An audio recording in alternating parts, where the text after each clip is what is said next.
सुप्रभात छात्रों, आज हम द्वितीय वर्ष का क्लास शास्त्रीय द्वितीय वर्ष का क्लास लेंगे, जिसमें हम आप लोगों को मुहावरा बताए थे।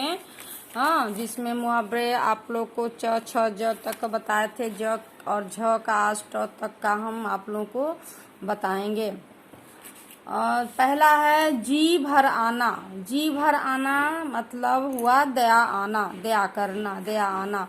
यानी किसी को देखते हैं दुखी होते हुए तो हम उस पर हमारा मन भर आता है, यानी हमारे अंदर भी उसके प्रति दुख होने लगता है, तो हम दया हमारे अंदर उसके प्रति दया आने लगती है, तो इसी कहते हैं जी भर आना।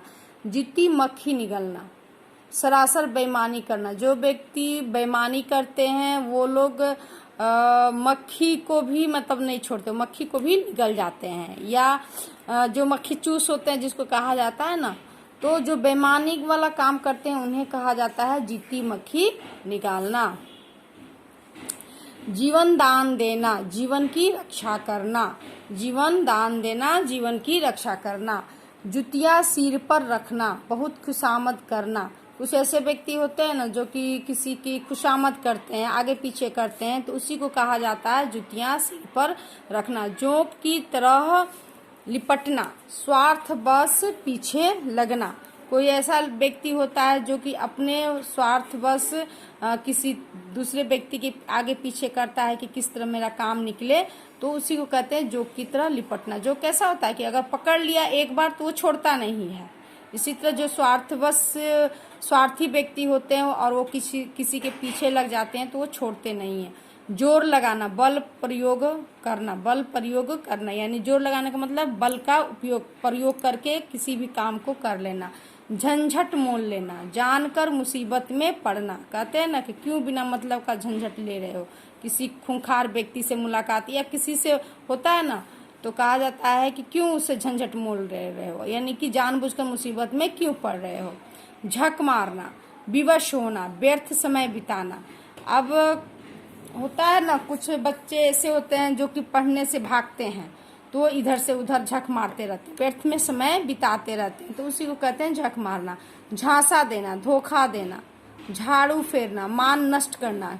किसी पर झाड़ू लग जाता है पैर में तो उसको हम लोग अशुभ मानते हैं छात्रों, तो इसलिए लोग कहता है कि झाड़ू से किसी को नहीं मारा जाता है। अगर उस पर गलती से झाड़ू फेर मार दिया गया तो उसको कहा जाता है कि उसका मान सम्मान नष्ट हो गया, यानी झाड़ू फेरना का अर्थ होता है मान नष्ट करना। झूठ का पुल बांधना, बहुत झूठ बोलना। कुछ ऐसे व्यक्ति होते हैं जो झूठ पर झूठ बोलते जाते हैं, उसी को कहा जाता है झूठ का पुल बांधना। झाड़ू मारना, तिरस्कार करना। जो कुछ लोग ऐसे होते हैं जो पसंद नहीं है तो लोग क्या करते हैं उसको कि उसका तिरस्कार करने लगते हैं, यानी झाड़ू से मारकर भगाते हैं, तो इसका अर्थ हुआ कि तिरस्कार करना। टक्कर लेना, मुकाबला लेना, मुकाबला करना। हाँ, टक्कर लेना का अर्थ हुआ मुकाबला करना। तो आगे छात्रों, टक्का सा मुंह लेकर रह जाना। टक्का सा मुंह लेकर रह जाना, इन्हें इनकार कर देना। टक्का सा मुंह लेकर यानी शर्मिंदा होना।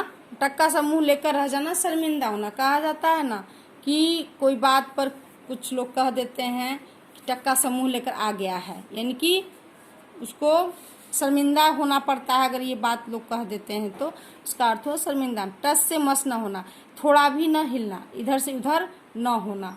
फिर टाए टाए फिश होना, असफल होना। किसी काम में व्यक्ति लग जाता है, कितना मेहनत करने के बाद भी अगर असफल होता है तो उसी को कहा जाता है कि टाए टाए फिश हो गया। ये बोलचाल की भी भाषा है। लोगों हमेशा ये सुनने को मिलता है कि वो तो टाए टाए फिश हो गया, यानी कि वो असफल हो गया।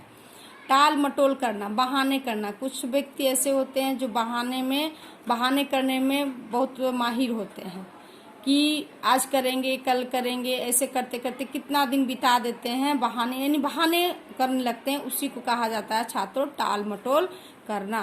टूट पड़ना, तेजी से किसी पर हमला करना। दुश्मन देखता है मौका पाकर टूट पड़ता है, यानी तेजी से किसी पर अपने दुश्मनों पर क्या करता है, हमला करने लगता है। इसी तरह टांग अड़ाना, दखल देना, अड़चन डालना, यानी किसी दो व्यक्तियों के बीच में किसी बात पर बातचीत होती है, किसी पॉइंट पर या किसी बात पे, तो अगर तीसरा व्यक्ति उसमें घुस जाता है तो उसी को कहते हैं कि वो दखल दे रहा है, क्यों टांग अड़ा रहे हो, कहा जाता है ना कि टांग क्यों अड़ा रहे हो, बीच में क्यों बोल रहे हो, उसी को कहा जाता है दखल देना या अड़चन डालना। टेढ़ी उंगली से घी निकालना, आसानी से काम ना होना, कहते हैं ना कोई काम अगर आसानी से नहीं होता है तो कहा जाता है कि वो टेढ़ी उंगली से ही घी निकालना पड़ेगा, यानी कि उस काम को करने के लिए वो काम आसानी से नहीं हो रहा है, इसलिए उंगली को टेढ़ी करनी पड़ती है। जैसे घी को हम लोग सीधा उंगली से नहीं निकाल सकते हैं, तो इसीलिए कहा था टेढ़ी उंगली से घी निकालना का अर्थ होता है काम आसानी से काम न होना। टेढ़ी खीर होना, मुश्किल काम। ठंडा होना यानी शांत होना, मर जाना, अगर व्यक्ति मर जाता है तो उसका शरीर क्या होता है, ठंडा हो जाता है, इसलिए हम लोग उसको कहते हैं ठंडा होना, वो शांत हो गया यानी मर गया। ठीक है छात्रों, इसके आगे अगले क्लास में देखेंगे। धन्यवाद।